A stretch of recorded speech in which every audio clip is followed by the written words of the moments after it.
السلام عليكم ورحمة الله وبركاته. ده منطقة العوام الليدو، ما شاء الله. في حد قاعد في الفندق دلوقتي، ما شاء الله. أجمل فندق هنا. معاك يا أبو حنين، دايما معايا يا عبده. دي منطقة العوام وعزة اهيت. الأخ اللي بعتني عشان أصور منطقة القصر، منطقة العمارة اللي في وش فندق القصر أو فندق المضيفة في نفس المكان. ادي السيرك،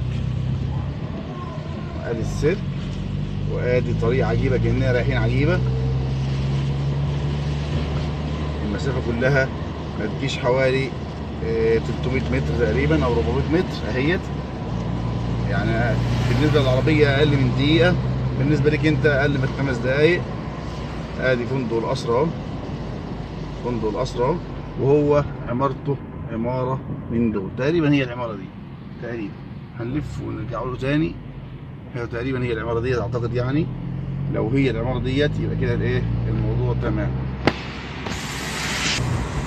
كده انا لفيت ورجعت تاني. ادي منطقه القصر كلها، والعماره يا اما العماره ديت يا اما العماره ديت، واحده منهم، يا اما العماره اللي جايه اللي هي قبل الفندق على طول دي، واحده منهم. انت بقى كبير ايه، دور في الفيديو.